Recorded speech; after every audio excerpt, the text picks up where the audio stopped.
Well, hey folks, what really happened to Boston police officer John O'Keefe?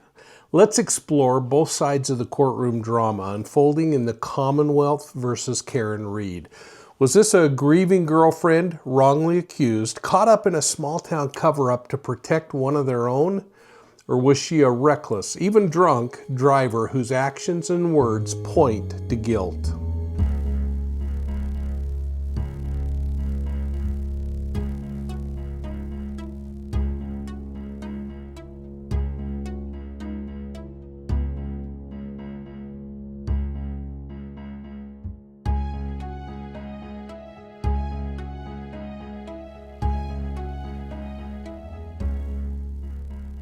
Hey, welcome everybody, and thanks so much for tuning in to Profiling Evil. Make sure you're hitting that like and subscribe button, ring the bell, do everything you need to do to make sure you're getting notified on all of our videos. Now, we're talking about the Karen Read opening statements.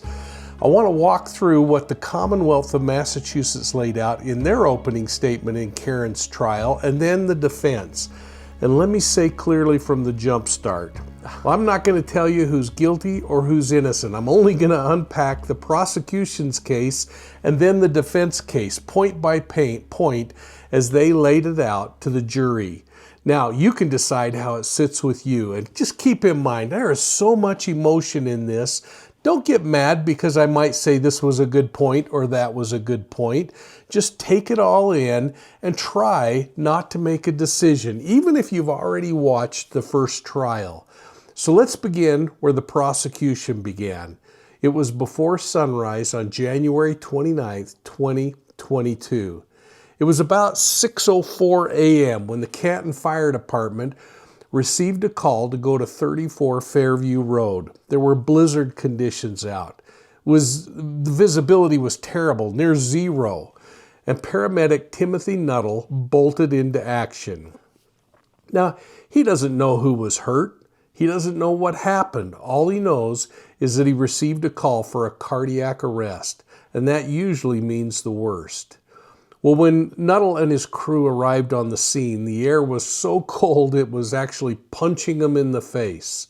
There was yelling, there was chaos, and then there was silence around a man lying in the snow, and that man was Boston police officer John O'Keefe. And as Nuttall tried to save him, he looked up and he saw a woman, Karen Read, John's girlfriend, approach. And this is what the prosecution says, and what he says, he hears her say, quote, "I hit him, close quote." Now, in that moment, those words didn't register as a confession. This guy is a firefighter. He's not a cop. He's a medic. This wasn't an interrogation. It was a sound uttered that he remembered specifically. I hit him. Nuttall's priority was trying to resuscitate O'Keefe, but prosecutors would later kind of circle back those words as potentially significant. Now, it was early in the investigation, but they were already seeing clues. O'Keefe was lying on his cell phone, didn't have a coat on, didn't have a hat, and one shoe was missing. He was just laying there, alone and in the snow. Now, his other shoe would later be found frozen to the ground, something that suggests that he was hit with such force that it knocked him out of his shoe. There were broken taillight pieces in the area, and despite the cold underneath his body was just grass. It hadn't been covered with snow, which indicates that all the snow fell after his body fell to the ground. Now that suggests he'd been lying there for an awfully long time. Think about how long it takes for snow to accumulate around and on top of him. It was at this point in the opening statement that the prosecution shifted gears to talk about the man who's at the center of this case. Because he's not just a victim, he's a human being. This was a brilliant time, in my opinion, to remind the jury that amidst all the courtroom drama, a police officer had died. A human being had died. John O'Keefe was a Boston police officer, but more importantly, he was a family man. He was a guy who actually took his niece and nephew in after their parents died. He wasn't just helping raise them. John O'Keefe gave up his own life to bring theirs into more comfort. And then enters Karen Reed, the woman he'd been dating for a couple of years. Now, their relationship, according to the prosecutor, started out strong, but by early 2022, it was starting to crumble. According to the state, there were arguments, tension, and a general unraveling.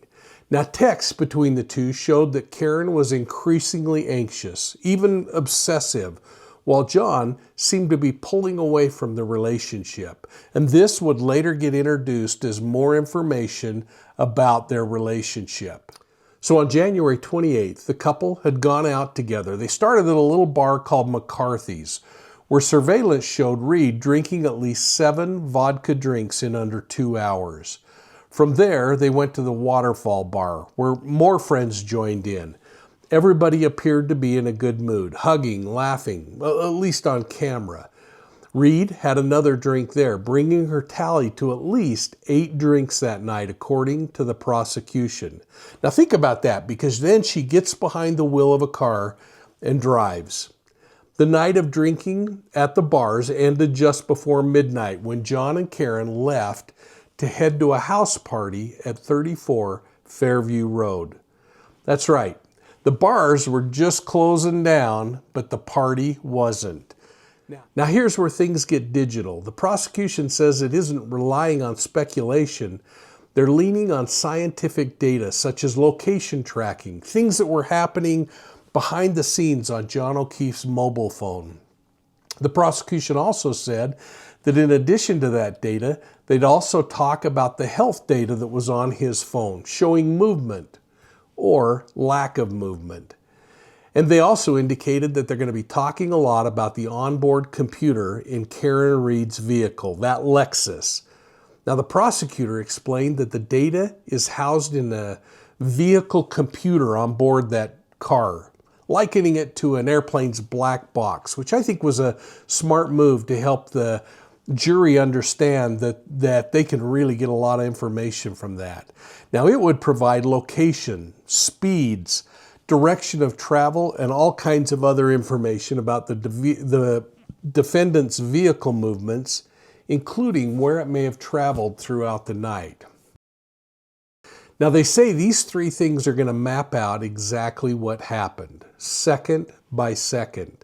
And according to the data they're hoping to push out, when they reached Fairview Road, the couple apparently got lost, and there's evidence of a 3-point turn captured by the Lexus's black box.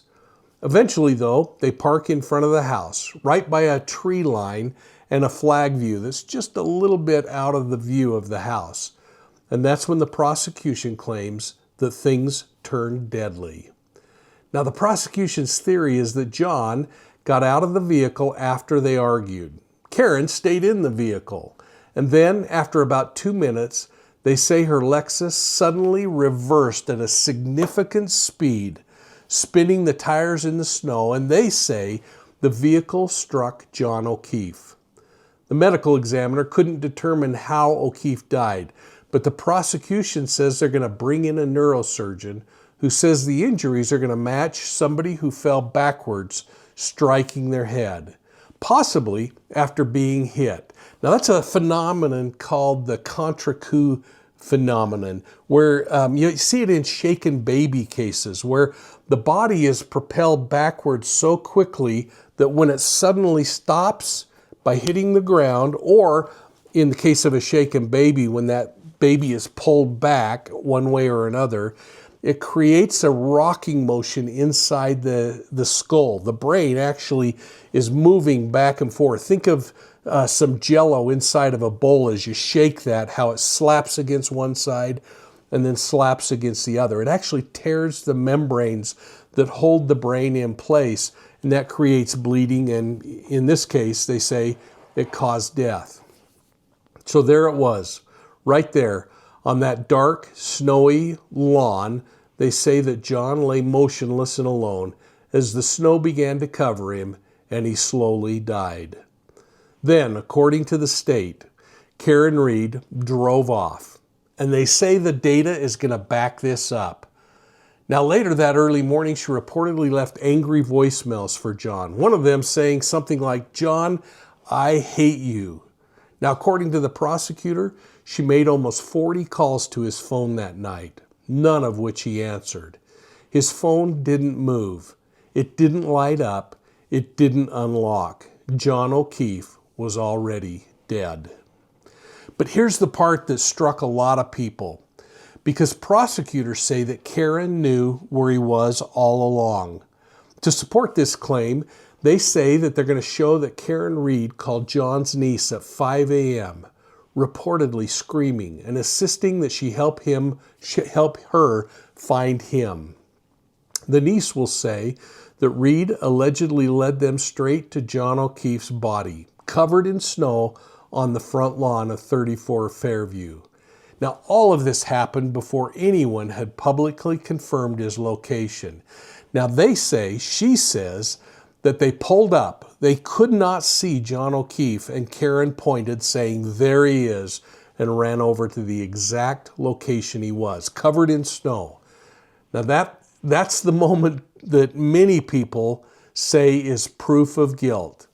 Others say it's just a sign that she was frantic and desperate to find him. But you gotta ask yourself, how did she know exactly where to go? I think that's going to be a tough thing for the defense to overcome.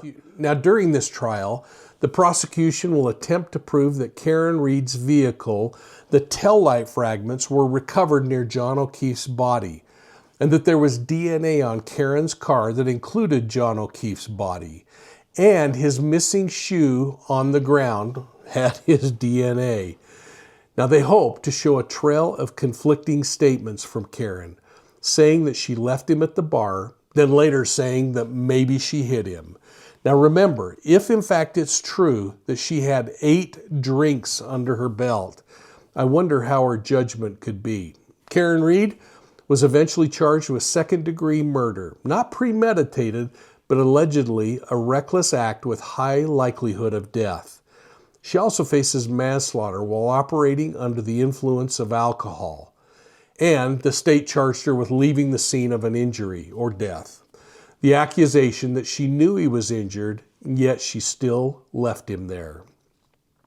The prosecution then played one of Karen's own statements from an interview where she said, quote, "I didn't think I hit him, but could I have clipped him? Question mark. Could I have tagged him in the knee? Question mark." Close quote.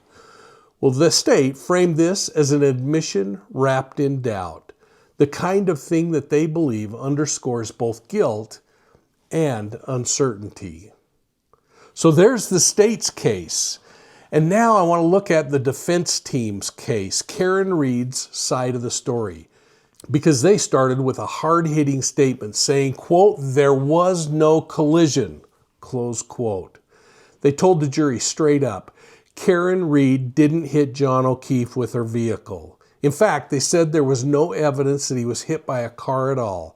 Not a scratch, not a bruise, not a fracture that matches what you'd expect from being struck by a 6,000-pound Lexus. So how on earth did we get there? Well, the defense says the answer lies in one name, Michael Proctor. Holy cow, what a mess that has become. Because Proctor, the lead state and trooper on the case, didn't just mishandle the investigation according to the defense, he corrupted it. They say that he never searched the house where the body was found. He never separated witnesses. He never checked for signs of struggle. And most importantly, they say that he protected the homeowner, another cop, a guy named Brian Albert. In fact, they revealed a text message where Proctor sent a buddy a note saying, quote, "Is the homeowner going to catch any garbage out of this? Nope, he's a Boston cop too," close quote. Well, according to the defense, that single quote is the heart of their cover-up. And just like the prosecution went straight to victimology, the who's the victim, the defense instead chose to tackle the theory of the house, the dog, and the blue wall.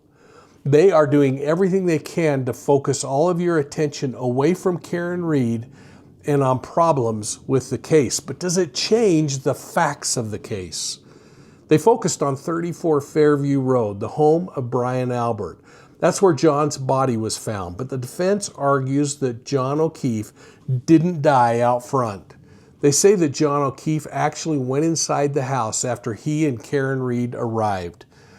They didn't know the address, so John was going to get out of the car to make sure they were in the right place. And according to the defense, he never came back out.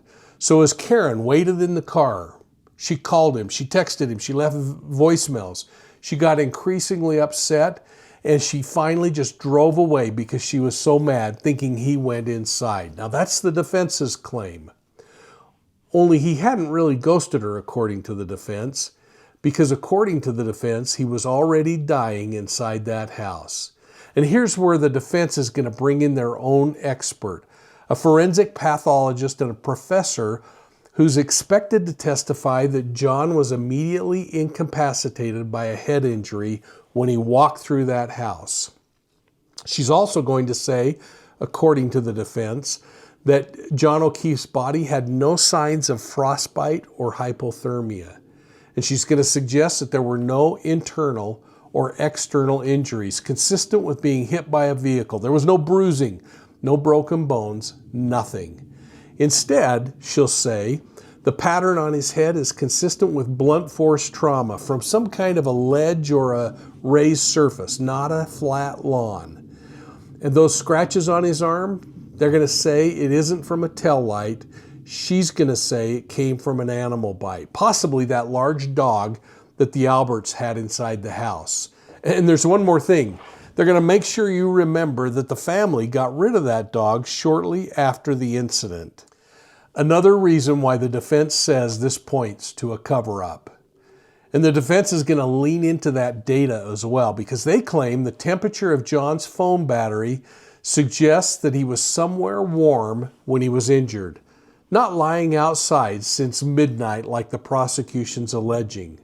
Now they're going to point to a snowplow driver who reportedly went by the property at 2:30 a.m.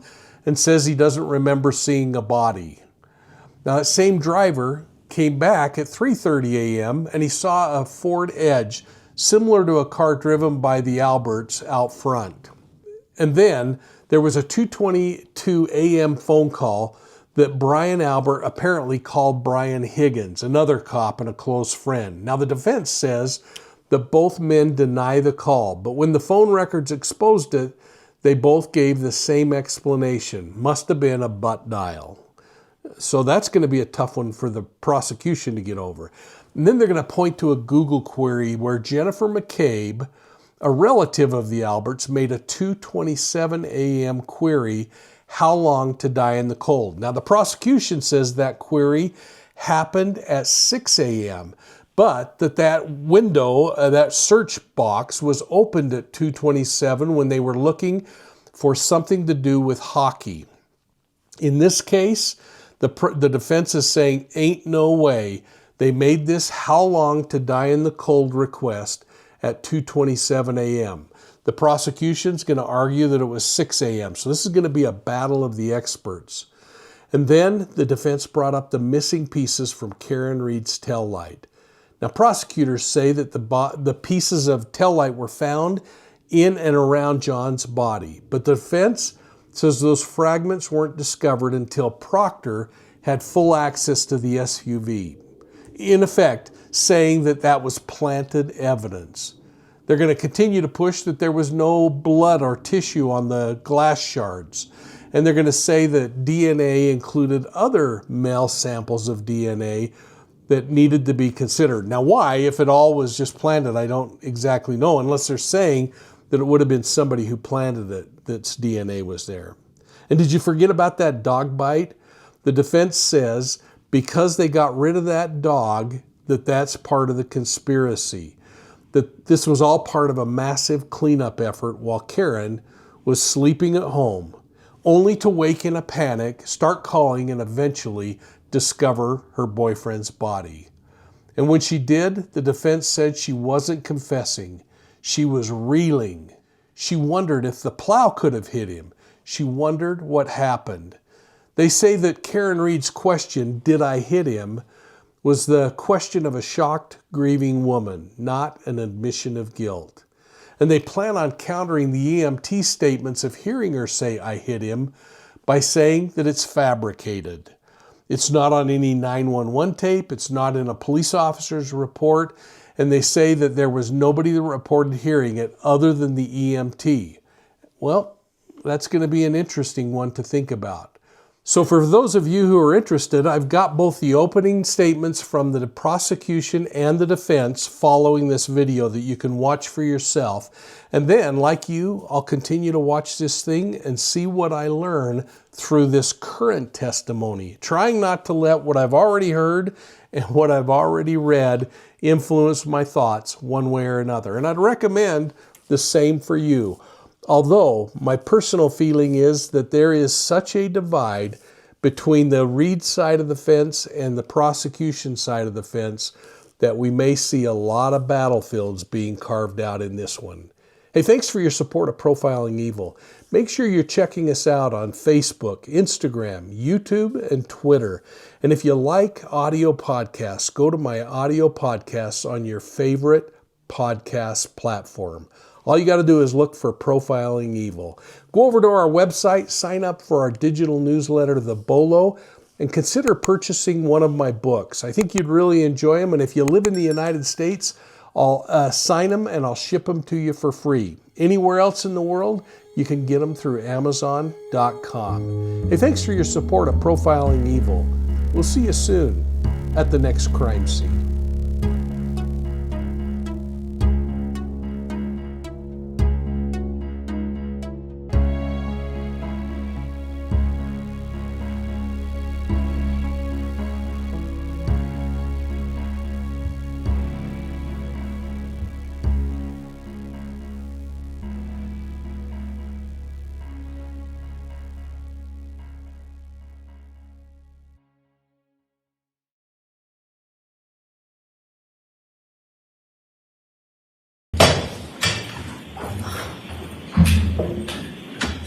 At 6:04 a.m.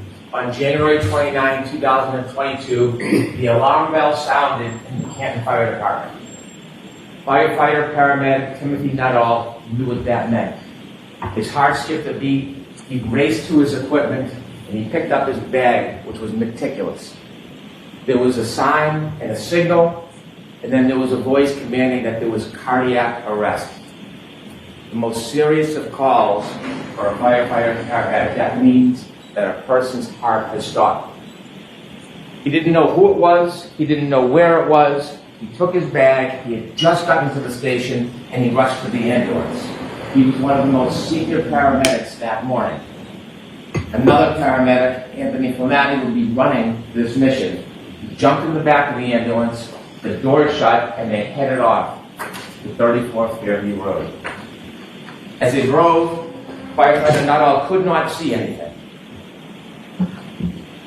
He couldn't hear anything other than the engine of the ambulance. He could feel it sliding across the road. It was near blizzard conditions. He calmed himself, he steadied himself. This is what the firefighters and paramedics are trained to do, to focus. And he focused on his task. He looked around the back of the ambulance to make sure that all the tools were in place. The ambulance was meticulous as well. This was Anthony Flamati's ambulance, and it was well stocked. He calmed himself, and he thought about what was going to happen. What should he be looking for? What is his next steps? He played the scenarios through his mind, and every calm was above him. As the car pulled up to 34th Fairview, the ambulance, he stood at the back door, the doors open. And he stepped out into bedlam. He could hear a woman screaming and shrieking, the cold, hard air slapping on his face, and the wind, blizzard conditions swirling around him. You will hear him tell you how he trudged towards those screams in the darkness to snow, and when he got there, he saw 3 women surrounding a man lying, not moving on the ground. He walked up to the man, and he reached down and he tried to find any signs of life, pulse, anything. And he found nothing. And he got up and he walked over to the woman, and he walked over to that defendant, Karen Reed, and he told her that he thinks that that man is gone. And then he heard the yell from Anthony Flamati, the chief, and he said, "Come back, let's go." Because you'll learn that in the cold, even if somebody's heart stops, even if they're presumed to have passed, sometimes you can still save a life. So you'll see on a dash cam video, you'll hear through testimony, he went back to that man who's John O'Keefe. He went back to him, and that crew, coordinated effort, they did everything they could to save his life. They got on their knees, they began CPR, and firefighter Nuttall will explain as he knelt over John O'Keefe, he looked up, and the defendant approached him, and you'll see it on the video. Now, he wanted any information, because when you're trying to save someone, you want to know, are they on drugs, medication, do they have a heart condition? And he looked up at Miss Reed, and he said, "What happened?" And you'll hear her words through firefighter Nuttall. She said, "I hit him, I hit him, I hit him." And it was at that time, with the words of the defendant, that she admitted what she had done that night, that she hit John O'Keefe. Now, those words didn't mean anything to firefighter Nuttall. They weren't in context, they didn't reconcile with the injuries, it didn't help him in his treatment, so he ignored it. Now, firefighter Nuttall is not a police officer. He is not an investigator, he is not a detective. He's a first responder. And so he takes that information, it was useless to him, he continues to work on John O'Keefe, trying to save his life. You'll see the team put him on a stretcher. And when they lift him from the ground, even though there is snow accumulating, underneath John O'Keefe is simply grass, hard, brown, frozen. And beneath his body lay his cell phone. They bring him to the ambulance, and while they bring him to the ambulance, you'll see on the videos that other first responders speak to the defendant.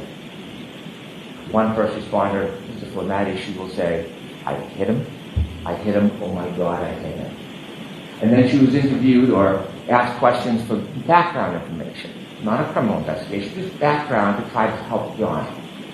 And she was asked questions about his background, and during that conversation, you won't hear her see the defendant was a person by the name of Jen McCabe and a firefighter McLaughlin. And she tells Fire McLaughlin, the third first responder, "I hit him."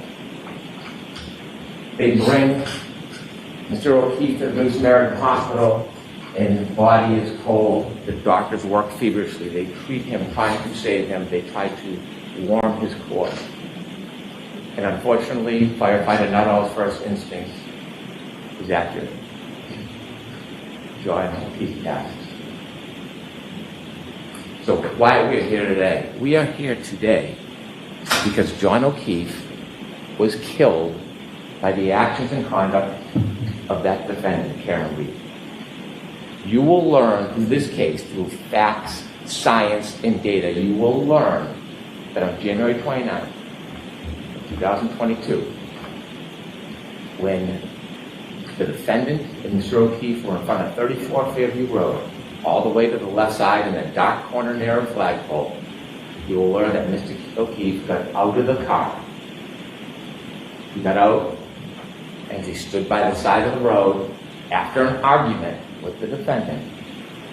That argument, that anger fueled by heavy intoxication, you will learn from the science and data as he stood by the side of the road, the defendant in her SUV drove away. She drove at least 35 feet away. The argument was over. It had ended. But then she stopped. She stopped. She put the Lexus into neutral, and she waited 2 seconds. And the facts and the science and data will tell you that despite the fact the argument was over, she then put the Lexus into reverse, put her foot on the gas pedal, and began to press, not 25%, not 50%, up to 75% acceleration. There was a light dusting of snow. The Lexus tire spun backwards. She went backwards at least 70 feet. She clipped John O'Keefe. He fell backwards, hit his head, broke his skull. And there he lay at the corner of Fairbrook Fairview Road, on the ground, lying on top of his cell phone, alone. And then the defendant will later tell that when she left, he didn't look mortally wounded, yet he was. And she simply drove away. Now, before I tell you about the data and the facts and the science, and I walk you through that, I'd like to tell you a little bit about John O'Keefe. John O'Keefe was a young man, a local kid, very well liked, loved. John O'Keefe is the son of Peggy O'Keefe, John O'Keefe Sr., and the brother of Paul O'Keefe.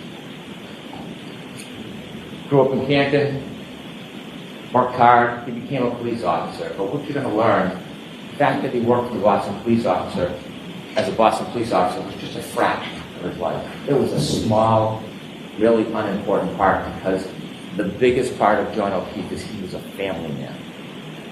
Not in the traditional sense. You see, John O'Keefe never had biological children. John O'Keefe was never married. But John O'Keefe had a sister, and she had 2 children. And when the children were 6 and 3 years old, his sister unfortunately died. And shortly after, his sister's husband died. Now, John O'Keefe was a helper. He didn't sit by. He saw these 2 recently orphaned children, and he stepped in and he said he was going to raise them. So he put aside his career, he put aside his job, and he moved in with the children and raised them like they were his own. They were his passions, his love. He was a new parent, successes, failures, like all parents. And he raised the children with the help of people in the community, with the help of his brother, with the help of his family. And they led a good life. Enter Karen Reed. Around COVID, the defendant and Mr. O'Keefe reacquainted, and they started a relationship. And you'll hear that even though the defendant had her own home, she was staying with Mr. O'Keefe a lot, 4, 5, 6 times a week. And to most of the world, it was a pretty good relationship. They spent time together, they did activities with the children together. She helped with driving the children, feeding the children. It was a steady relationship until about the beginning of 2022. And then things began to unravel. There was tension, there was arguments. In fact, just a few days before this incident, you'll hear that Mr. O'Keefe asked her to leave. But she wouldn't. You're going to be able to read text messages of their conversations on January 28, 2022, and you will see the tension and the unraveling of the relationship. You will read about the discord between the defendant and Mr. O'Keefe. You will see that when he would ignore her calls, they would become incessant. When he would try to push away, she would come closer. You will read those text messages and you will realize that this was the beginning of the end of this relationship. That night, they decided they would go out together. I want to tell you something about data and science before we get to that night. I mentioned that underneath John's body was a cell phone. A cell phone is an amazing piece of technology. It is like a computer. It carries extraordinary data. And when they found the cell phone, the only companion to John O'Keefe that night, they studied the cell phone, and there'll be some remarkable data that you will use in this case to find the truth. I want to mention 3 different things you will find in a cell phone that are critical to this case. The first is called location data. Waze we've all heard of, Google Maps. Well, at some point that night, John put his Waze on, and Waze is like a breadcrumb that will show exactly where the phone goes, second by second. It is the strongest, most accurate location data that you can have. And that night, John was using Waze. It also will have healthcare data. Healthcare data will show when somebody is moving. Sometimes it's qualified as steps, but it doesn't necessarily mean somebody's stepping. Moving their arms, walking, turning. It doesn't show what direction or how far, but it shows movement of a person. Healthcare data. And the third thing, remarkably, there will be an expert in this case who found a data file on the phone, and it tracks the temperature of the cell phone battery. That will be critical to your analysis in this case, the temperature of the cell phone battery. And so with that, I want to take you back to the timeline of that night. After the discord, both the defendant and Mr. O'Keefe decided they would meet at a bar called McCarthy's. Now, McCarthy's is a local bar, a blizzard is pending, and people are getting together in a celebratory mood. They go to McCarthy's, and you'll see a video of McCarthy's, and you will watch, this is both Mr. O'Keefe, friends, and the defendant drinking alcohol. And you will count 8 vodka drinks that the defendant drank. They arrived at 8:50, they stayed till 9:45. She consumed at least 7 of those drinks in less than 2 hours. The last drink, you'll see when they leave the bar, she puts it under her jacket, and they walk out and they go to another bar to meet other friends called the Waterfall. They reach the Waterfall sometime around 10 p.m. And when they go into the Waterfall, you'll see a video. And when I said celebratory mood, you will see a group of friends of John O'Keefe, many who are friends with Karen through John, and you'll see them clapping and happy and joyous that they're there. You'll see many hugs between John O'Keefe and his friends and the defendant and many of the people there. And they spend some time together, they're drinking, and they all do a shot. And that will be at least the 8th drink within 3 hours that you consume. You will see from the data, not just the cell phone data, but there's some other very important data. And the other piece of data that goes hand in glove with the cell phone is information on the defendant's Lexus vehicle chips. You might have heard of black box in an airplane, where there's some type of event that captures a small amount of time. Well, that was captured in the defendant's Lexus. That black box information with the cell phone data will tell you everything you need to know in this case.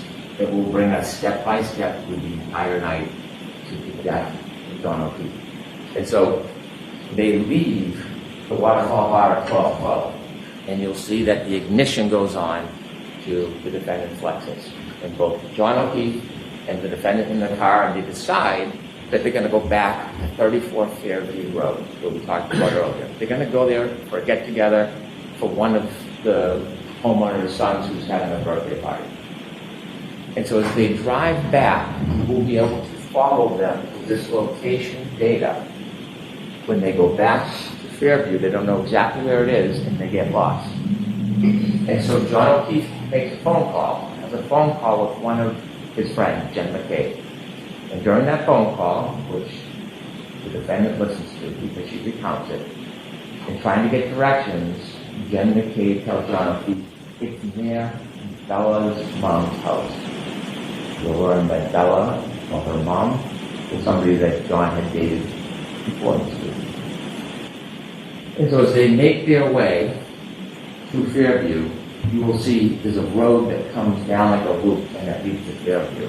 They take a wrong turn on the loop, and then they do a 3-point turn in the driveway. You can see the exact precise driveway they turn into because some type of acceleration movement triggered that black box in the Lexus.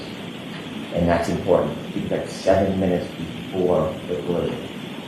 And you'll see from the waves exactly where the car was. You'll see from the black box the event of the 3-point turn in the driveway, and then a return down to Fairview. But before they get there, at 12:23, a truck is coming the other way. And the witnesses in that truck will say they blinked the lights. One of them saw a man and woman in the car, John and the defendant, and then they followed the Lexus because they were going to the same house. The truck stopped at the driveway, and the Lexus, the defendant's car, will appear because of the waves and be counted second to second, never stops. It rolls very slowly all the way to the end of the yard in the corner where there's a tree line and a flagpole.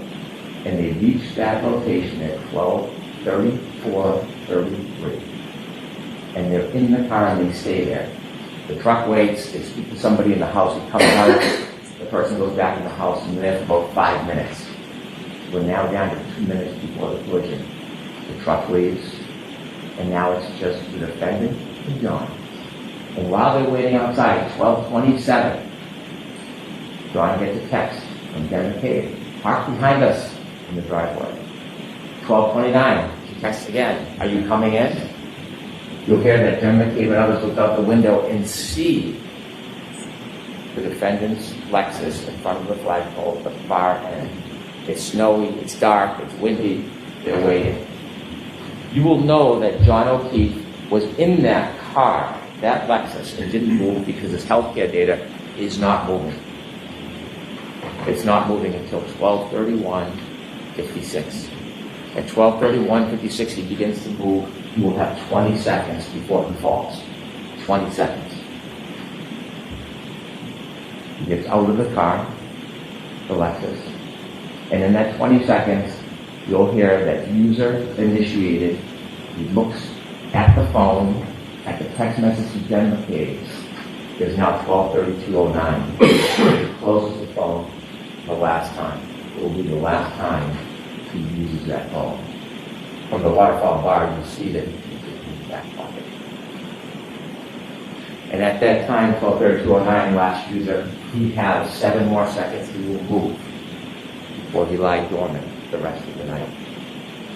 We'll also have the information from the defendant's Lexus black box. Now, the clocks run differently. There's a 30-second variance, but it's right in the heart of that time. And you will see through the data at that time, when he makes his last movements with the phone, is when her car leaves 34 feet at least, stops, neutral, and then shoots into reverse with the tire spinning right towards him, right when he got out. You'll know they're arguing because the next morning she tells the firefighter, I'm sad because our last moments were fighting. She drives away. And they said she's made later statements that when she left, he didn't look mortally wounded. He lies on the ground on top of his phone, light dusting of snow, the snow now picking up. And he's just there. It's 12:37. Now, when he's in the car, before he gets to Fairview, the battery temperature of that phone is 77 degrees. 77 degrees in the warm car. Now that he's been outside the car for 5 minutes, drops to 72 degrees. She drives to his house. She makes a phone call at 12:33 after she's left Fairview. She calls again at 12:36:33 and leaves a message. You'll hear it. And you will hear the anger and rage in her voice. She leaves a message. John, I fucking hate you. Pardon my language. You will hear the simmering. And she leaves that message. He lies on the side of the road. He gets another text message that's unanswered from Jen McCabe. Where are you? 12:45. Battery temperature, 61 degrees. Stop. He gets almost 40 calls from the defendant that night. His phone rings, but he never answers. You'll hear from an expert that the light never initiates, the healthcare data never moves. Is John alone with his only companion, his phone.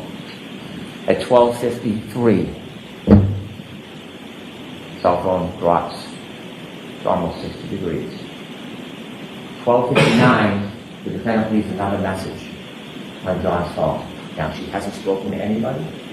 Nobody has spoken to her. But her message is telling. You'll learn the message says, John, nobody knows where you are. And this is where the plot in the cover-up begins.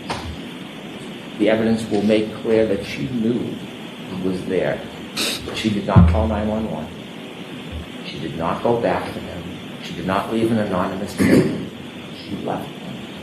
The night wears on. It's now 1:07. Battery temperature 55 degrees. 1:14, she calls her mother. No answer. 1:14:53. Battery temperature 50 degrees. The defendant had healthcare data on her phone as well, and you'll hear that it stops around that time. And you'll later learn that she admits to falling asleep and passing out. But then she wakes. 5 o'clock, she is frantic. She wakes up John's niece, and she is unintelligible. She's yelling, she's screaming, she asks for the niece to call Jen McCabe. She calls Jen McCabe, and you'll hear Jen McCabe recount out of a deep sleep. She wakes up and she hears, Jen, Jen, Jen, screaming Jen's name. John's dead. Hangs up the phone. Jen McCabe calls back. And then she's, what's going on? And she's told, well, I left him at the waterfall at the beginning of the cover. She tells Jen McCabe, I left him at the waterfall. Jen calls back and says, you saw you up front. You did leave him at the waterfall. She hangs up. She then minutes later calls another person, Terry Roberts, a friend of John O'Keefe. Someone who's not friends with the defendant, but they know because they helped raise the kids and they interacted. She had nothing to do with the night before. Wasn't at the bars. Was home with her family. She calls her and says, I think John got hit by a plow. I think he's dead.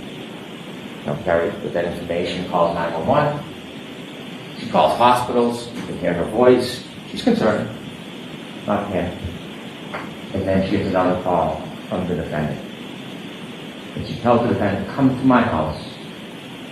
I will help you look for him. And the defendant says, I was so drunk last night, I don't remember anything. Waiting for her to arrive, she learns she doesn't arrive. Instead, the defendant goes to Jen McCabe's house. Terry Roberts, the other friend, then goes to Jen McCabe's house, pulls behind the car. And when she does, she's on Bluetooth, and she can hear the defendant say, my taillight's broken, my taillight's broken. And she looks, and the snowpack in the right taillight, she can see a piece of the taillight missing. The defendant desperately wants to go to 34th Fairview Road, but Terry Roberts takes over and says, we're going to go back to John's house. Maybe he's in the house when you didn't see him. So both cars, driven by Terry Roberts and then Jen McCabe, with the defendant, go back to John O'Keefe's house. You'll see a ring video where you see them go into the house and they look around, and you'll hear about the woman, Jen and Terry, enlisted into this task. Look for John O'Keefe. They cannot find him. And then when Terry Roberts comes into a room, she sees, rather than looking, the defendant simply standing there, staring at the wall. At that point, the defendant insists they got to go back to Fairview Road. They decide they'll take one car. Terry Roberts is taking charge. She's going to drive. They leave Miss Reed's Lexus in John O'Keefe's driveway, and they drive back towards 34th Fairview Road. You'll hear it is blizzard-like conditions. It is dark. They can barely see a thing. And when they get close to the edge of 34th Fairview, you hear the defendant start to scream, there he is. Both women look and they can't see anything. She starts kicking the door. The defendant's kicking the door, let me out. Terry Roberts stops the car and lets her out, and she sees the defendant run exactly to where John O'Keefe is in the darkness. Just where she left him. Terry gets out of the car, starts to walk towards where the defendant is, and she sees the defendant lying on a body. She can't tell who it is because the face is still covered with snow. And she comes over and looks, and she wipes off the snow from John O'Keefe's face. She realizes one of her best friends in the world is John O'Keefe. And she starts to try to do first aid. They start to move him, and coincidentally at 6:06 when they start to move him, the cold air hits that cell phone battery. It drops from 50 to 43 degrees. And they try, Jen McCabe calls 911. And that's when a police officer arrives, firefighter Nuttall and his crew. And when they lift him, that cell phone battery that is shot down to 37 degrees, Terry Roberts picks it up and puts it in her pocket, and it immediately starts to warm as she moves to help get a data showing movement starts again. At that point, nobody knows what happened. The Canton Police Department come. You can see the police cars and cruisers. They're not sure, so they look in the area where John's body is and find a glass from the bar near his body. They find blood spots. They try to put the blood spots in plastic containers.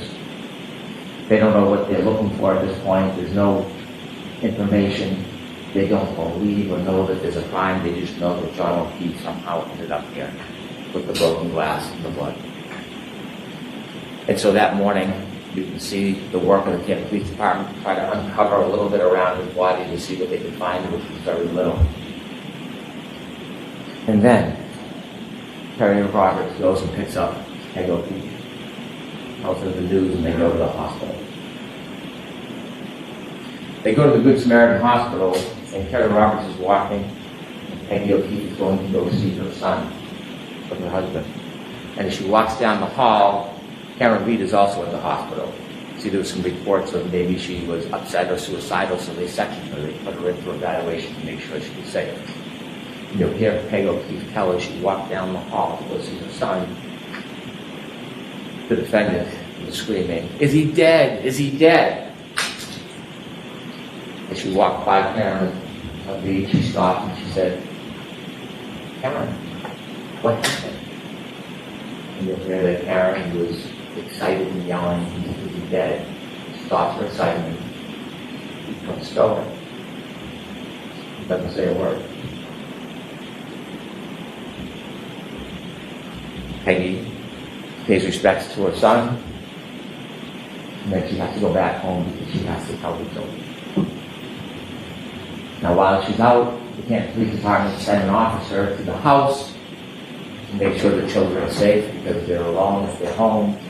And when the officer pulls in, he doesn't notice anything, but you'll see in the dash cam video notices something. That tail light has a big missing piece to it.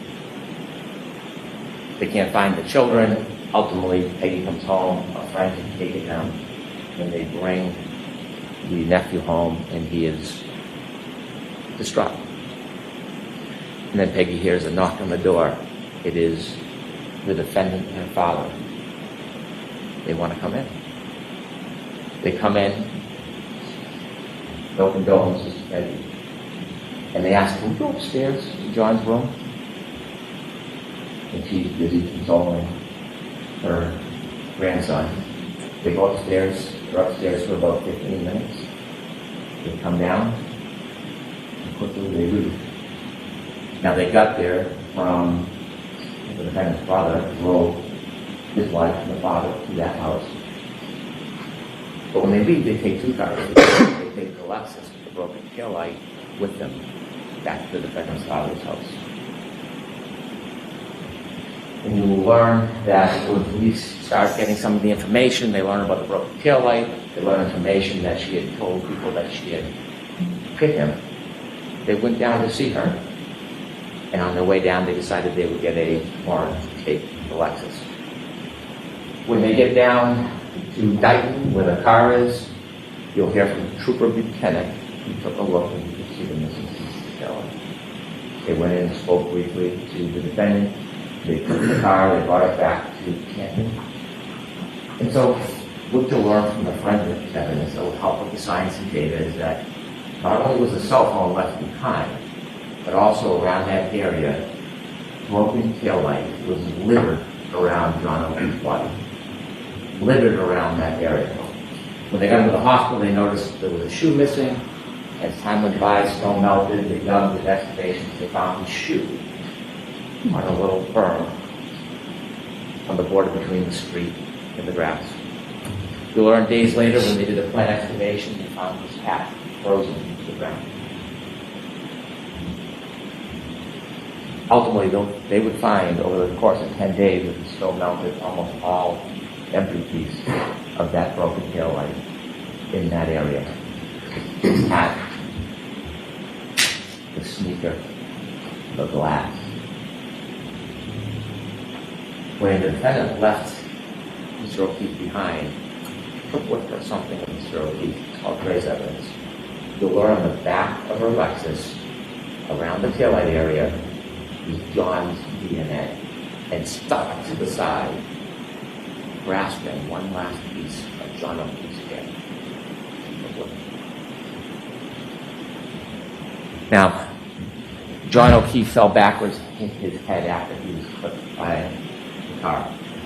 And you're going to hear from a very renowned doctor, a neurosurgeon, who has treated thousands and thousands of head injuries. And the wound on the back of the head, when he fell backwards, on the cracked skull, it's called a basal fracture, it created an injury called counter-coup. After he was clipped by a car and fell backwards and hit his head on that hard rock ground, remember there's no snow, it's just a dusting at this point, the back of his brain hits the back of his skull and bounces up. When it bounces up, it leaves marks showing that impact. And this neurosurgeon will tell you, treated thousands of patients, that this injury, to a reasonable degree of medical certainty, is counter-proof caused by falling backwards and hitting your head. When the medical examiner for the state looked at it, they generally said blunt force trauma. They had it as undetermined. And so we brought it to the renowned neurosurgeon who does exactly this. You're also going to hear from an active reconstruction. His name is Judd Welcher. He does not work for the state police or the local police. He was hired to take a look at this case and the data. He will come in and explain to you exactly what I talked about, how the data from that black box coincides with the cell phone and the movements of the car, the moments before, during, and after the defendant struck John O'Keefe with her car. Now, just a few more things I want to share with you. There are 3 charges against the defendant in this case. The first one, second-degree murder.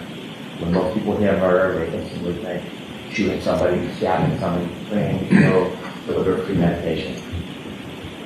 Her Honor will start doing the law. I'm not going to trample in that area, but I can tell you clearly, we are not going to try to prove that Karen Reed tried to kill John O'Keefe. We're not going to try to prove to you that she intended or wanted him dead. That's not second-degree murder. What we'll prove to you is she engaged in an intentional act, driving back at him at that speed, in the storm, in the darkness, knowing that he had just gotten out of her Lexus. She intended that act, which would cause a plain and strong likelihood of death. That's what will prove to you second-degree murder. Also, operating under the influence of alcohol, manslaughter will prove to you that she drove her Lexus recklessly. She hit John O'Keefe, and because she hit him and he fell back, she caused his death. The third charge is leaving the scene after knowingly causing death. Again, she hit Mr. O'Keefe with a car. She knew he was injured.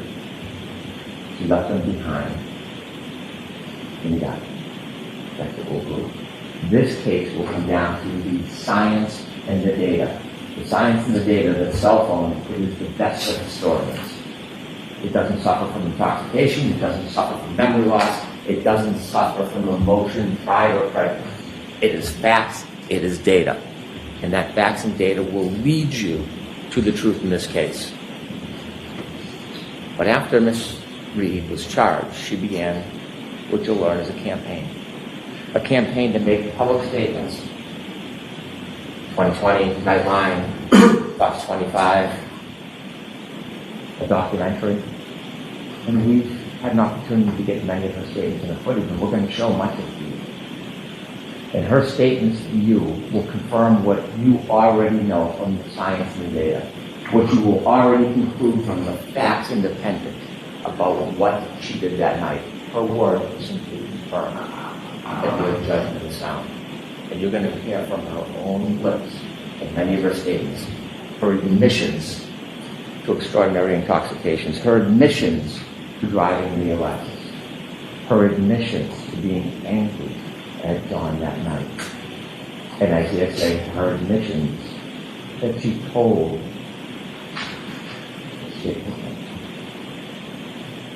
I'd like to play for you clip 1. You're going to hear the first of the statements that she made after she was charged.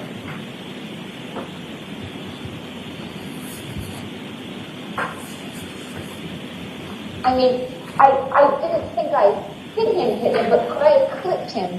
Could I tagged him in the knee and incapacitated him? He didn't look mortally wounded as far as I could see, but could I have done something that knocked him out and in drunkenness and in the cold didn't come to again? And this would have been the moment you dropped him off at the party. Yeah, would have had to.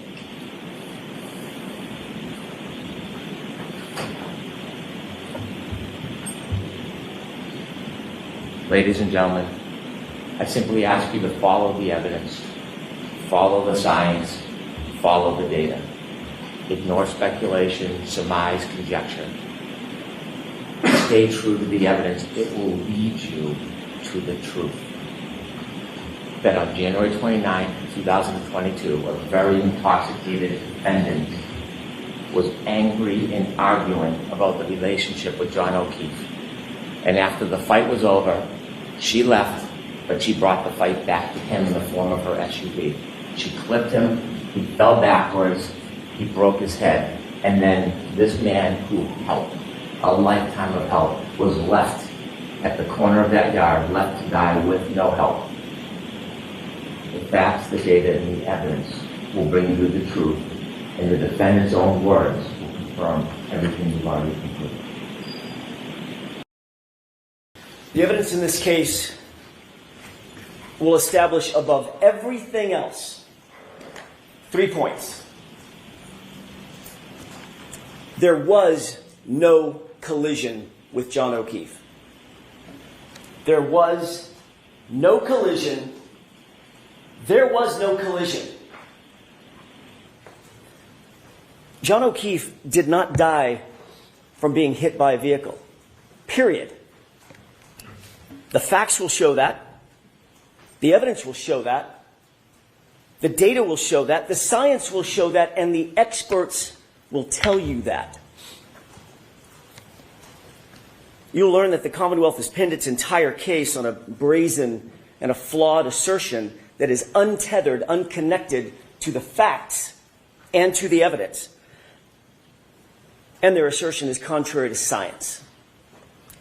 Because at the end of the day, folks, there was no collision with John O'Keefe. So how did we end up here? How does Karen Reed end up sitting in that chair on trial for an event that literally never happened? Well, the evidence is going to explain it. And it can be summed up in the following text message at the very beginning of this investigation. A text message of a now fired Massachusetts State Police officer named Michael Proctor. He was the lead investigator on this case, and he was talking about a fellow officer, a fellow cop, who owned the property where John O'Keefe's body was found. Text message with a buddy. Question: is the homeowner going to catch any shit? Answer: nope. He's a Boston cop too. That quote defines the lack of integrity of the Commonwealth's entire case, its entire investigation, and this prosecution. During the course of this trial, you'll learn much more about Mr. Proctor, why he said that, and what it really means. What you'll see and hear in this courtroom in the coming weeks is not just a story of a tragic loss. And make no mistake, John O'Keefe's death is and was a tragic and tragic loss. But the story you'll hear is about an investigation that was riddled with errors from the beginning, a rush to judgment, conflicted and corrupted from the start. Corrupted by bias, corrupted by incompetence, and corrupted by deceit. Finally, it was corrupted by a deliberate effort to avoid and to cover up the very truth that you are seeking. You'll find when you hear the evidence that the Commonwealth's case is the literal definition of reasonable doubt.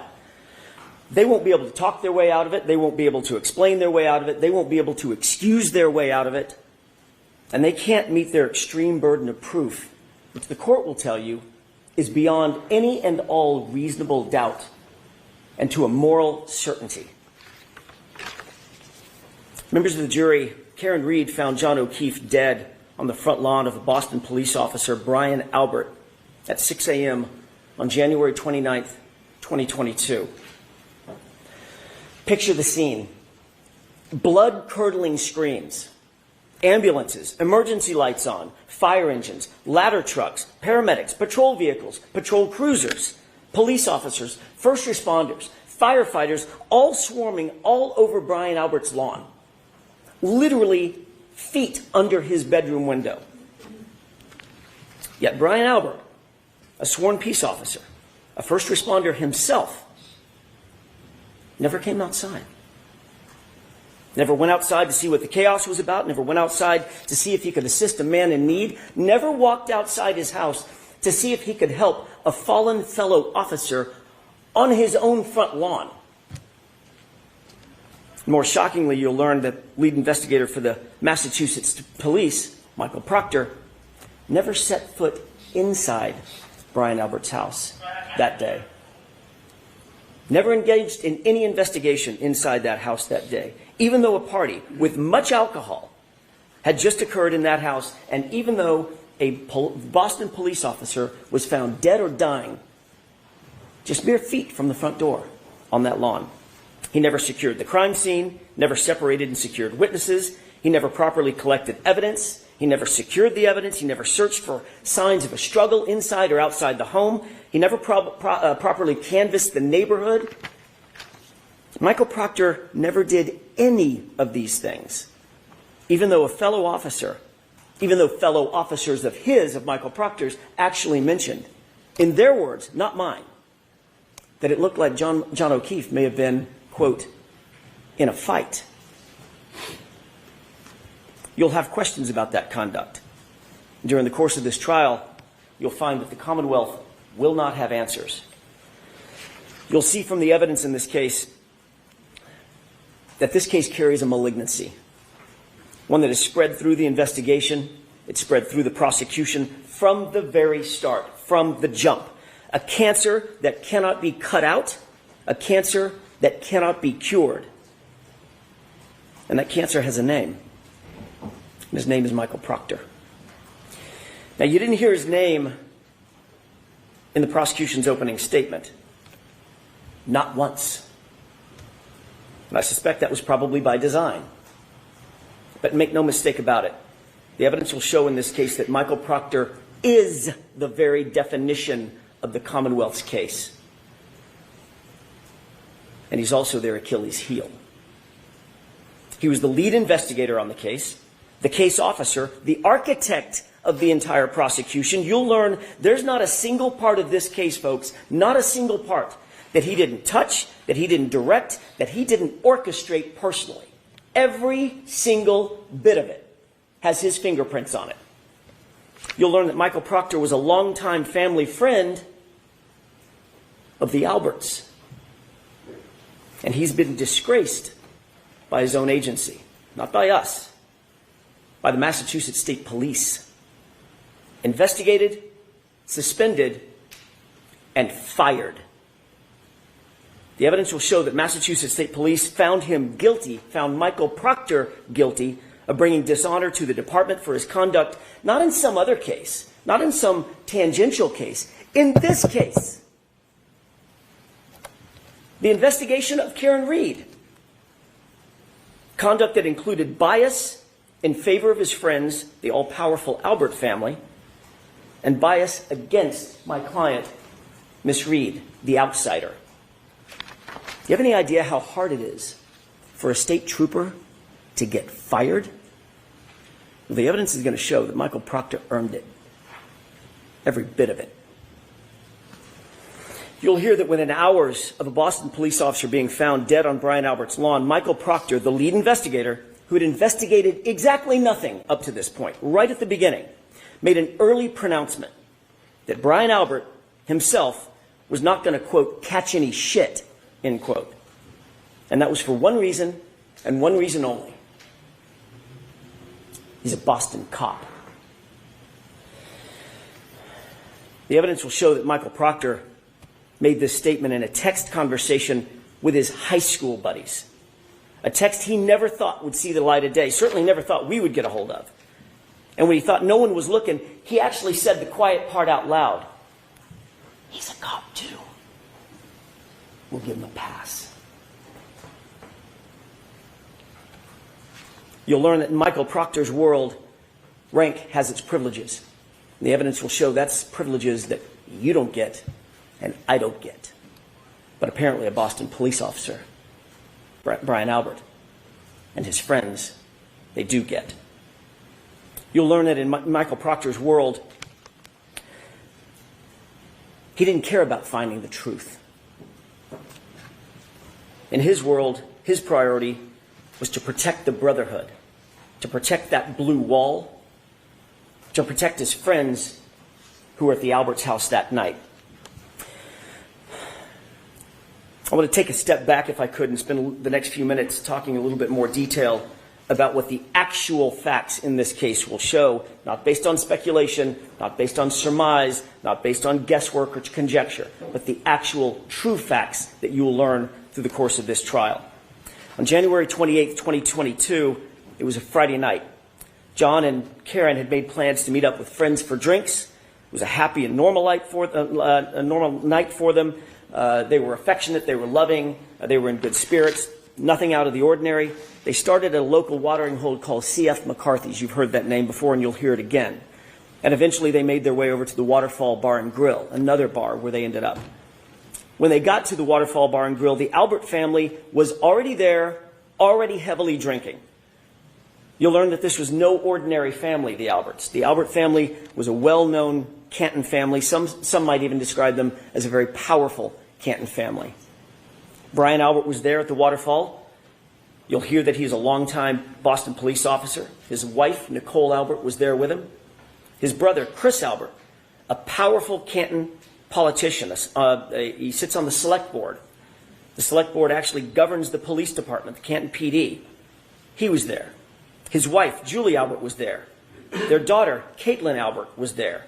His sister-in-law, Jennifer McCabe, was there. Her husband, Matt McCabe, was also there. They were all there drinking before John and before Karen ever arrived. You'll learn that a man by the name of Brian Higgins, also a law enforcement officer and longtime friend, longtime pal of Brian Albert, he was also there. And the two of them, the two Brians, had been drinking most of the night together. You'll see video footage from the waterfall which will show you that Karen and John were happy. They were affectionate. They were caring. They were loving. Just business as usual, out on a date on a Friday night. But that exact same video footage which lead investigator Michael Proctor plainly chose to ignore that video footage. It paints a very different picture of Brian Higgins. You'll learn that Higgins had romantic designs for Karen. That becomes important. Brian Higgins had engaged Karen in flirtatious texts, but days earlier she had put a stop to it. She had ghosted him, in common parlance. In other words, just ignored him. The evidence will show that the first time he saw her and was in her presence after being rejected by her was when she walked into the Waterfall Bar and Grill along with her boyfriend, John O'Keefe. At 11:58 p.m., just minutes before John ultimately arrived at the Albert residence, you'll see a video at the waterfall of an unsettling interaction, troubling interaction between Brian Higgins and John O'Keefe. And unlike the lead investigator, Michael Proctor, in this case, you won't ignore that evidence. As the bar was closing around 12 midnight, the Alberts invited everybody back to their house for a get-together to just keep the night going. And you'll learn that Karen and John ultimately pulled up to the house. They got out of the SUV to make sure they had the right address. You see, neither John nor Karen had ever been to 34 Fairview. They weren't even sure they were at the right address. And the evidence will establish that John got out of the SUV and went into the house. Let me say that again. The facts unequivocally, the data, the science, the witnesses will all unequivocally establish that John O'Keefe went into the Albert home that night.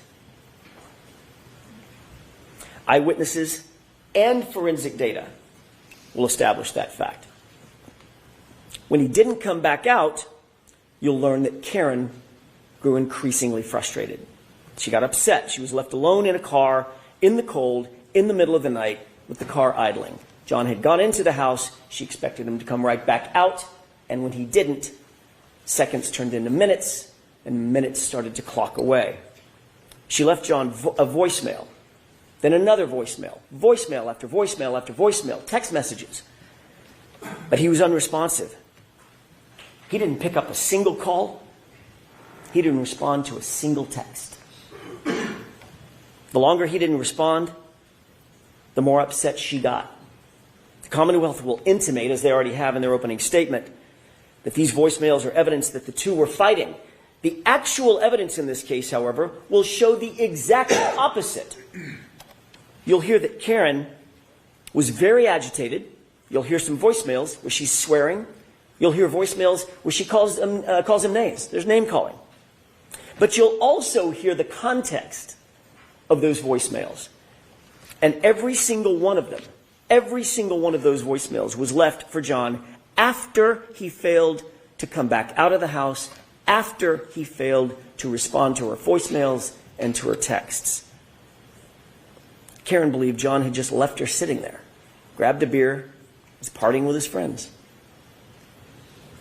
The evidence will actually show that John and Karen never had a crossword, not a single crossword that entire evening before he left that SUV and went inside the house. And you will learn what Karen had absolutely no way of knowing at the time. It wasn't that he wouldn't respond to her. It's that he couldn't respond to her. And the evidence will show you why. Let's talk about that. We'll introduce you to a doctor named Elizabeth Lopesada, a renowned forensic pathologist, a medical examiner, and a professor at Brown University. She will tell you that the injury to the back of John's head, first of all, was immediately incapacitating. And that has meaning. At the moment he suffered that fatal head injury, he couldn't walk, talk, grab his phone, cry for help, nothing. He was completely incapacitated, completely unconscious from the moment he suffered that injury. He was completely still and incapable of interacting with anyone or anything. But the doctor will tell you something more, and just as important.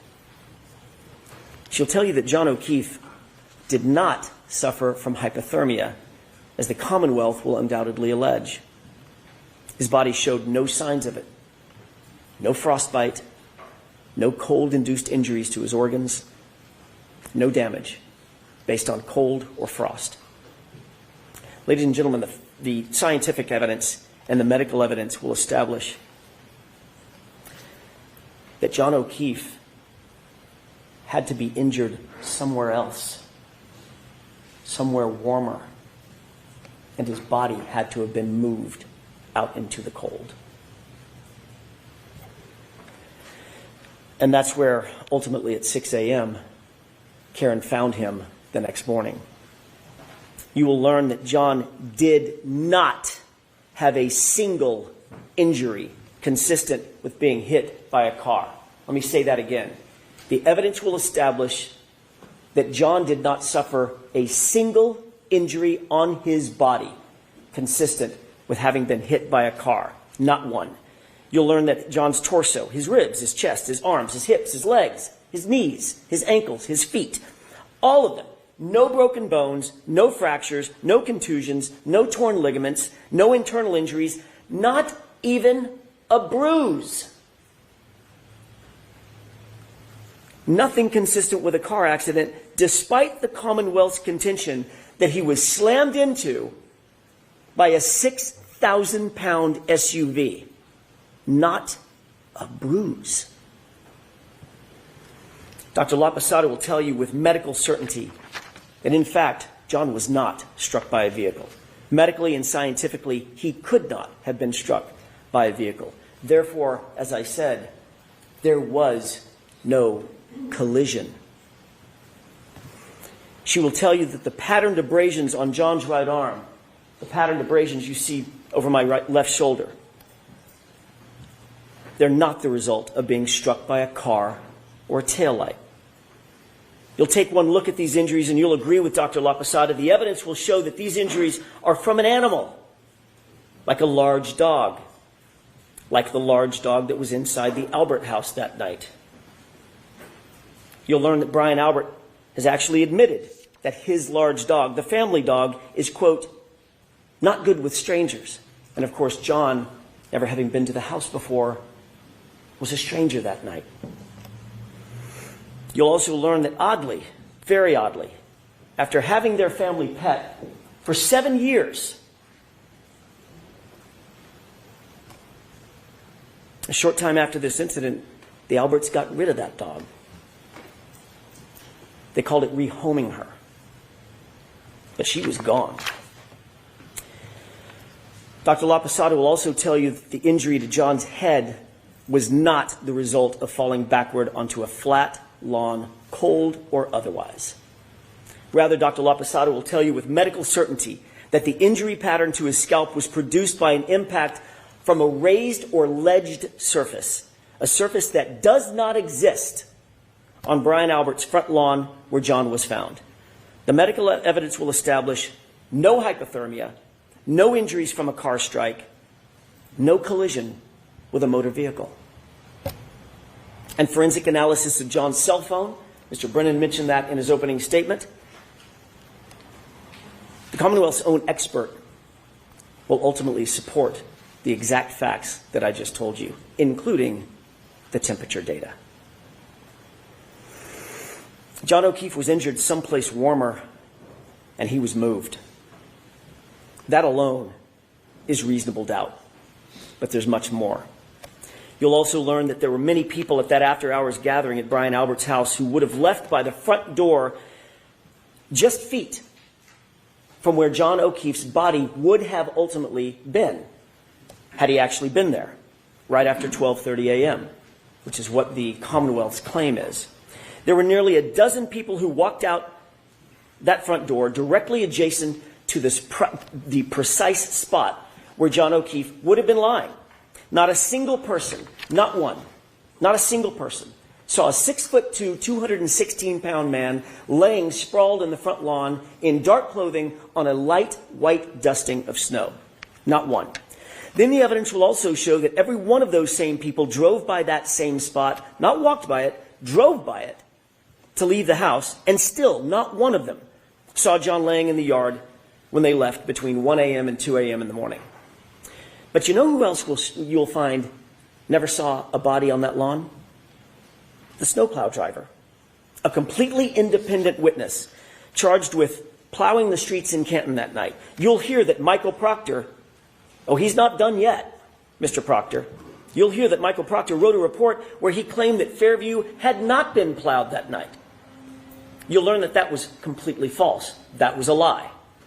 Michael Proctor did not want any more witnesses. He didn't want the truth, and he falsely claimed that the road was never plowed. You'll learn that he wouldn't look for the plow driver, but we did, and we found, and we'll introduce you to, Brian Loughran.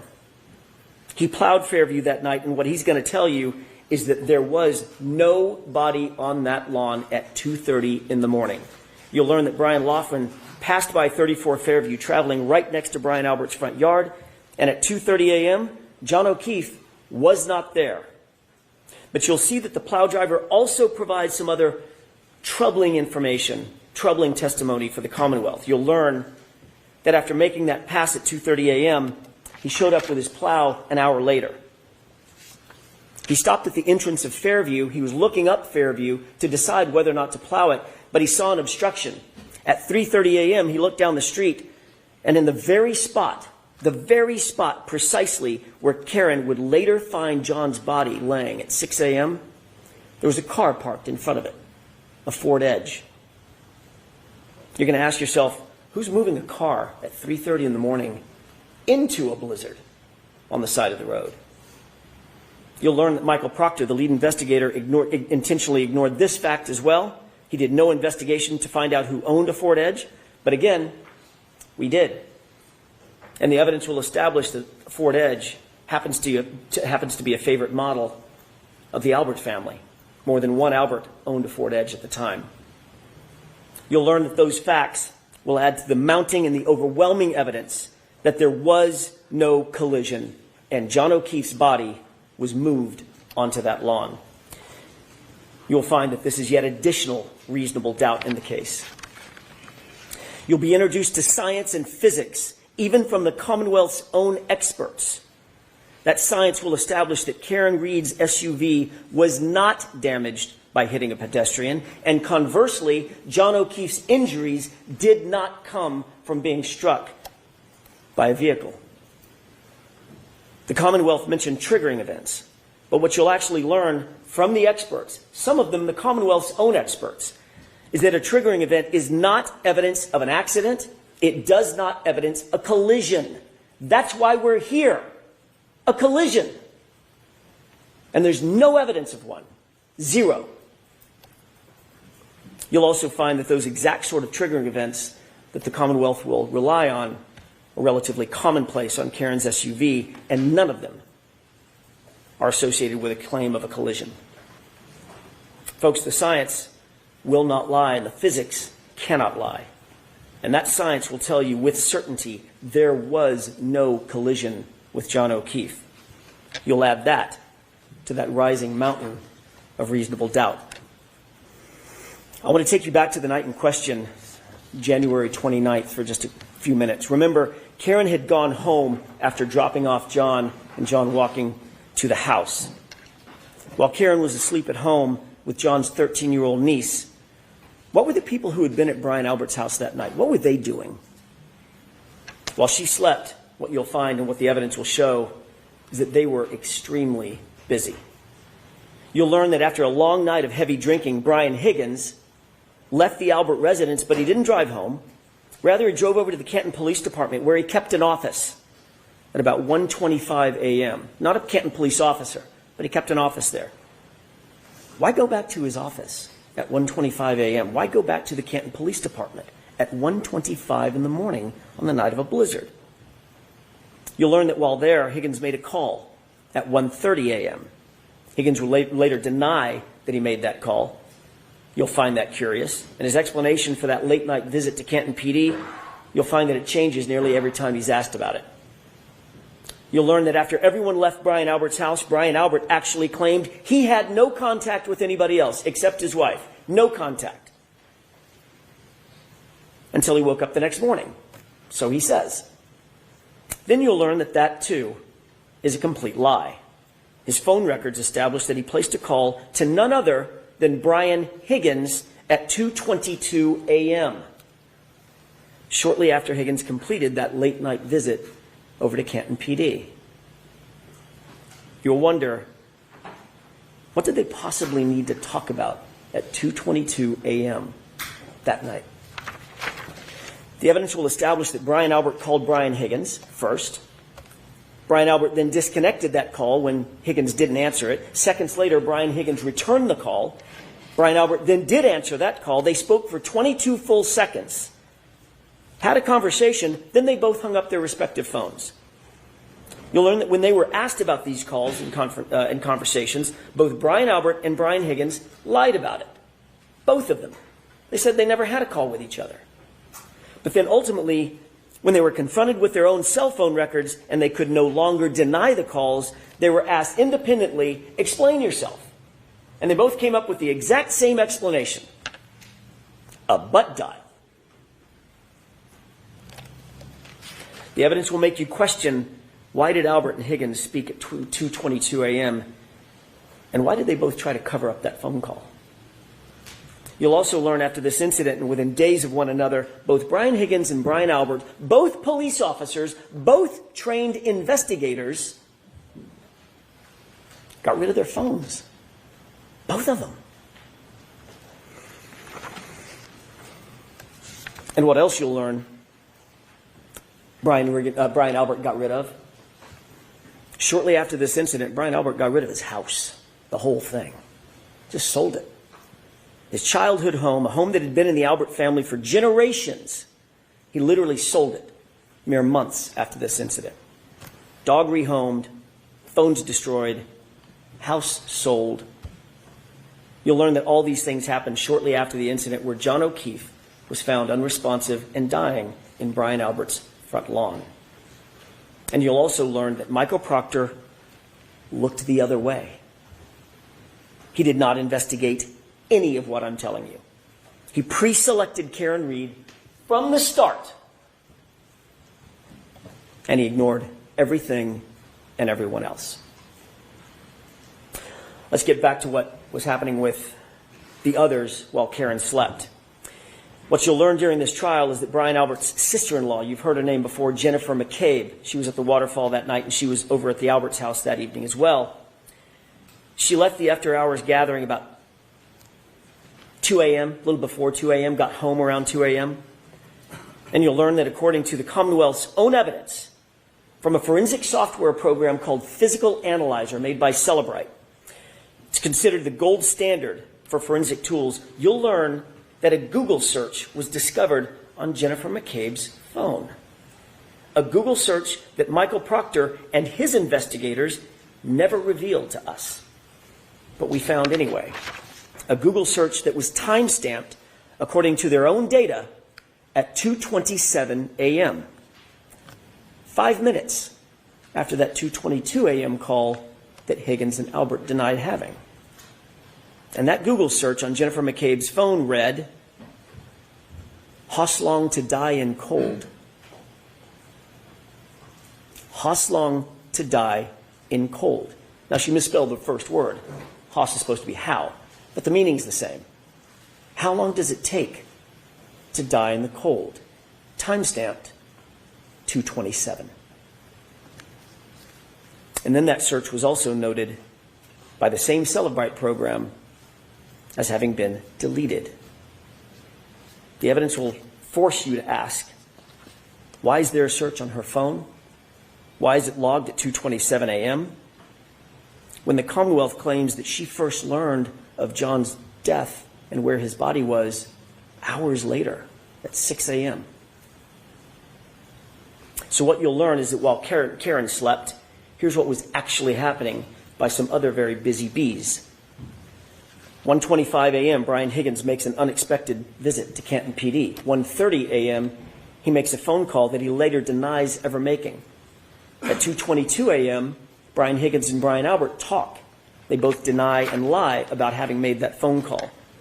2:27 a.m., 5 minutes later, a Google search appears on Jennifer McCabe's phone as making, and that she later, or at least it was later logged as deleted.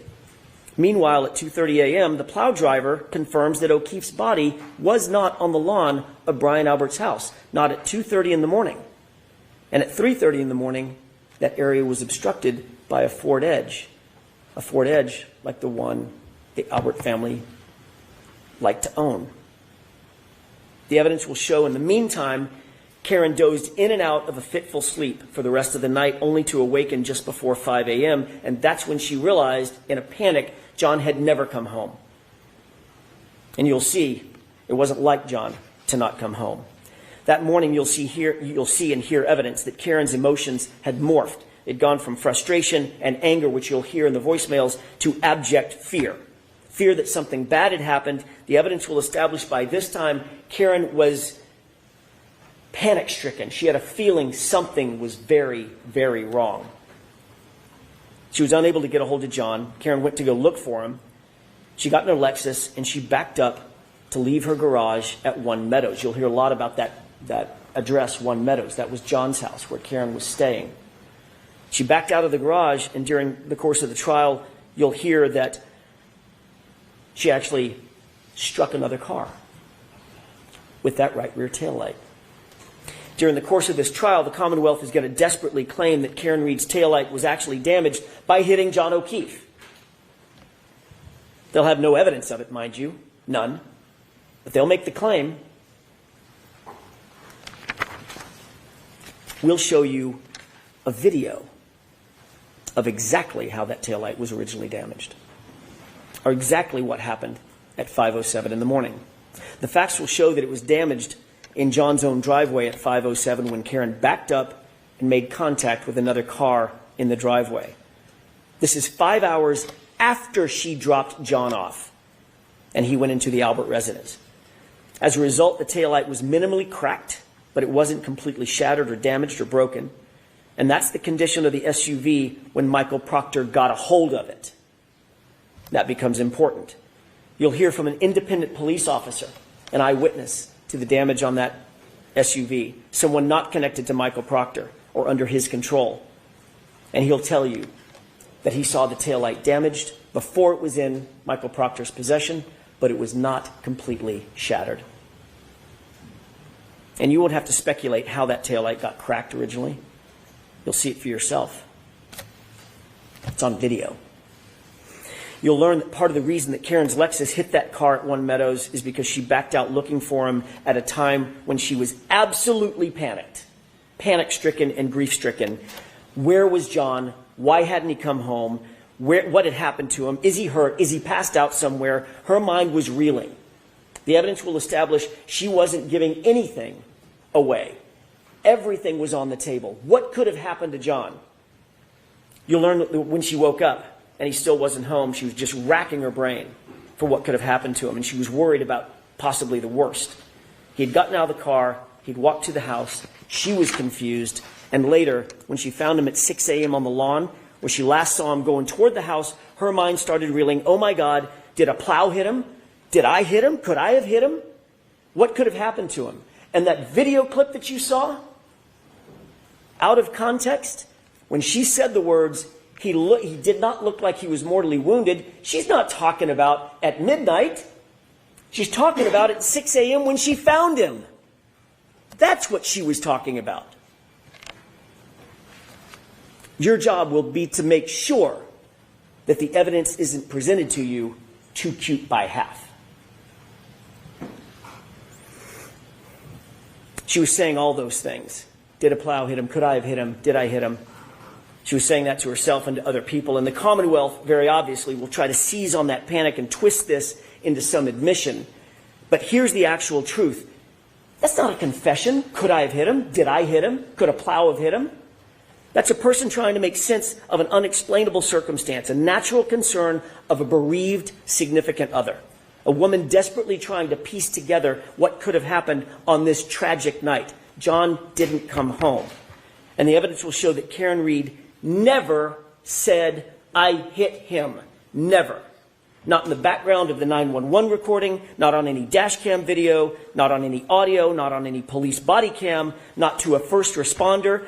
It's never mentioned in a single report. It's never reported in a single report from January 29th, not by one person, because it never happened.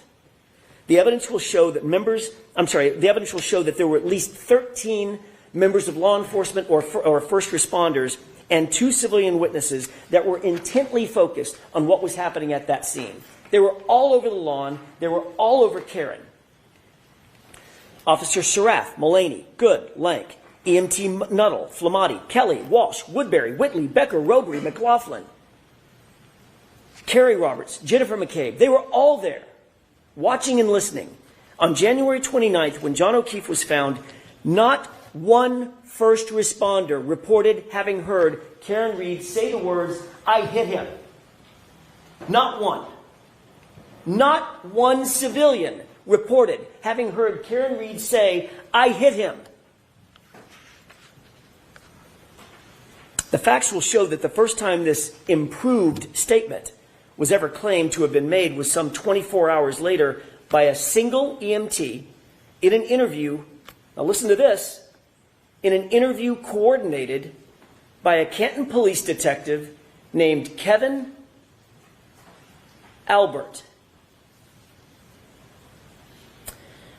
Brian Albert's brother. And remember, Chris Albert, the other brother, is a board selectman to whom the Canton Police Department reports. And what's more, you'll learn that Katie McLaughlin, that's the EMT, that's the single EMT, the first person to have claimed to have heard this unrecorded and unreported statement, is years-long, close personal friends with a young woman named Caitlin Albert. You heard that right. It's Brian Albert's daughter. During the course of this trial, you'll become familiar with and you'll realize that the Alberts are indeed a powerful and indeed an influential family. And that will mean something. You'll learn that there are other major problems with the prosecution's case. The evidence will establish that Michael Proctor himself, the lead investigator and architect of this entire case, has a long-standing and personal relationship with the Albert family. Yes, that same Albert family.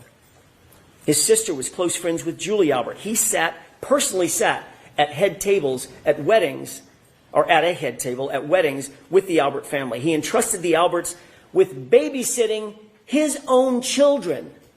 You heard that correctly. And yet he was the lead detective assigned to investigate the circumstances of a Boston police officer laying dead on the Alberts' front lawn. That's not just bias, you'll learn. That's not just coincidence. That, folks, is corruption. And you'll see how far it went. Michael Proctor was alone with all the critical evidence in this case, alone with Karen Reed's phone, alone with John's phone, alone with video footage, alone with the taillight material, alone when he claimed to recover evidence from 34 Fairview. He wrote the search warrants. He transported the evidence. He secured it. He submitted it. He did it all. That's Michael Proctor. And he did it without any reasonable oversight. You'll see during the trial that he intentionally lied and fabricated evidence during the course of this investigation. He lied in reports, warrants, he lied under oath. He lied about the time that he actually secured Karen Reed's vehicle. Why? Why would he lie about that? The evidence will give you the answer. He lied because he did not want it revealed that he had access to that vehicle and he had access to that taillight before any taillight fragments were found at 34 Fairview. Appreciate that. He had access to the vehicle before a single piece of taillight material was ever found at the scene. You'll find that there were two searches. The first and second search found zero. Nothing. Nothing around John's body. Nothing in the street. Not one piece of taillight fragment. But once Michael Proctor had that SUV and had the taillight in his custody and control, suddenly items started magically showing up. And not just a few items. 46 pieces of bright red taillight laying in the snow. Supposedly found in the exact same spot that was searched not once, but twice by independent officers. It came up with zero. To be clear, you'll learn that before Michael Proctor had access to that taillight, not a single piece was ever recovered at 34 Fairview. That will become vitally, vitally important. And what about those shards of plastic, by the way? What about this DNA that the Commonwealth mentioned? They're going to try to dazzle you with talk of DNA because it sounds so scientific. DNA was on the taillight. But you'll learn that there was no DNA on the actual shards that they claim came in contact with John's arm. None. There was no blood, no tissue, no skin, no DNA on a single shard of plastic that they claim cut deep abrasions into John's arm, the arm that you saw overhead. The DNA that was actually found, the actual science will show it was found outside of the taillight housing where anyone with access to that vehicle would have touched. And it wasn't just one male's DNA. In that exact same sample, there were 3 men found. John and 2 unidentified males. So unless the Commonwealth is going to shift their theory that that SUV hit 3 men that night, their entire theory falls apart. And speaking of DNA, the evidence will further establish that John O'Keefe's shoe, the one that he was wearing when he was found, was sampled. And that DNA revealed 5, count them, 5 unidentified males. Recall that the evidence will establish independently that John was injured someplace warmer and had to be moved onto that lawn. 5 unidentified males touching that shoe. You'll also learn that you are not the first person, not the first to hear about the Commonwealth's theory of this case, that John was hit by an SUV. That's their theory. The Commonwealth presented this exact same claim to their own medical examiner, a woman by the name of Dr. Irini Scorti-Bello. And you'll learn that after reviewing what's called a law enforcement accident notifier, with law enforcement's theory of the collision written in it, defined in it, after conducting the autopsy herself, after examining John's injuries in detail, she refused to conclude that John's death was a homicide based on the Commonwealth's presentation and their theory. That's right. The Commonwealth's own medical examiner will not deem the manner of death in this case, a homicide. She won't do it. But they're nonetheless back again trying to present the exact same theory to you in this trial. Again, the evidence will show that that is reasonable doubt. Throughout this trial, the Commonwealth will try to convince you of paranormal events, phones calling themselves, messages deleting themselves, Google searches made and then unmade, evidence magically appearing and evidence magically disappearing. But all that smoke and all those mirrors will not ever reach their burden. Because that's what this case is ultimately about. It's about the Commonwealth's burden of proof. You'll learn that during the trial, the Commonwealth bears the highest burden known to our justice system. They must prove every element of every charge beyond a reasonable doubt and to a moral certainty. And you'll learn that moral certainty means the highest level of certainty known in human affairs. It's not a small thing. And they're not going to be able to do that. Not when every piece of this case was handled by a disgraced investigator with a motive to protect his friends, not when the physical evidence contradicts their very theory, not when their own medical examiner won't call this case a homicide based on the exact theory that they're presenting to you, not when the conduct of those in the House and the utter lack of investigation speaks volumes about those who actually have something to hide. By the end of this trial, you'll conclude that Karen Reed is not guilty of hitting John O'Keefe with her SUV. There was no collision. She's the victim of a botched and biased and corrupted investigation that was never about the truth, folks. It was about preserving loyalty. You'll find that this case is the very definition of reasonable doubt.